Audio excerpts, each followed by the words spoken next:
From the royal house of Ijagbo in Oyun local government of Kwara State, Prince Adekoye embarked on the most profitable voyage to Ibadan land in Oyo State, southwest of Nigeria, specifically to the Alapan-Shanpa compound, Kubomoje in Ibadan, and brought home a noble queen, Alhaja Mufuliat Temitope Ayinke Ọmọ Ògúndèjì. Yes, Alhaja Mufuliat Temitope Ayinke hailed from the Alapan-Shanpa clan of Ibadan.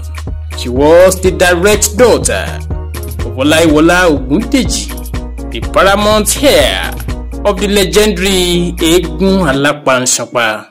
The Alapan-Shanpa, popularly known as Egun Ògúndèjì, is one of the highly revered and dreaded masquerades in the city of Ibadan. During the Yoruba Civil Wars between 1793 and 1893, Alapan-Shanpa and many other senior masquerades, including Oloolu, collectively accompanied Ibadan warriors on their military campaigns. Traditionally, the concept of Egungun symbolizes the presence of the ancestors amongst the people. They are said to bring good luck, fertility, and ward off diseases in the land. Alapan-Shanpa is a masquerade which belongs to the Ògúndèjì clan of Ibadan. During the yearly masquerade festival in Ibadan, members of the Ògúndèjì family make a procession from their compound to the palace of the Olubadan and round the town. Alapan-Shanpa is considered the most powerful of all masquerades. Alapan-Shanpa òdélé Olubadan, Ibadan ò fararọ. There's no respite in Ibadan if Alapan-Shanpa refuses to visit Olubadan, the king of Ibadan, Ògúndèjì, Baba Olaiwola. Yes, Alapan-Shanpa is Egun Ògúndèjì, and Ògúndèjì is the father of Olaiwola, the biological father of Alhaja Mufuliat Temitope Ayinke. This was where she was born. This was the ancestral home of my sister, an illustrious Nigerian, an entrepreneur par excellence, the managing director and chief executive officer of Temitope Trading Stores. Her Eminence, Alhaja Mufuliat Temitope Ayinke, deals with all kinds of takeaway, souvenir bags, towels, plastics, spoon, foil paper, small chops, bowl, serviette, nylon, and the likes. Through the grace and rahmah of Almighty God, my darling sister, Alhaja Mufuliat Temitope Ayinke, born on 22nd May few years ago, has become an island of grace, prosperity, fame, affluence, integrity, beauty, humanitarian traits, role model, and admirable compassion. Ladies and gentlemen, join me to celebrate this iconic Nigerian.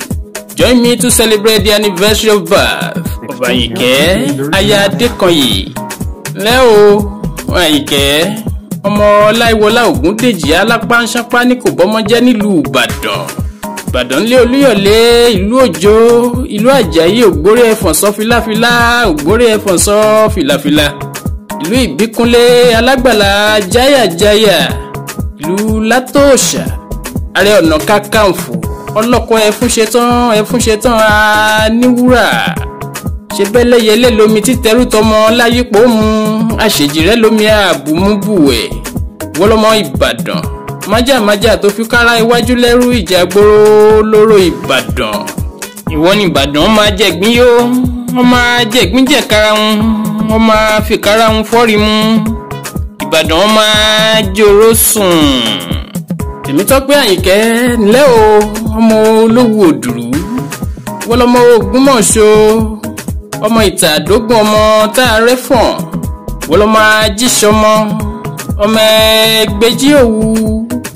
ọmọ àràbà mẹ́tẹ̀ẹ̀ta odò òkun wọlọmọ bá àrólòwúwa ò lè ṣókélé bá àrólòwúwa ò lè sòlẹ̀kẹ̀ wọlọmọ bá àrólòwúwa ò lè gbọ́yùnmúyùnmù lágbẹ̀dẹ àgbẹ̀dẹ mi títì lẹ́yìn tìrì.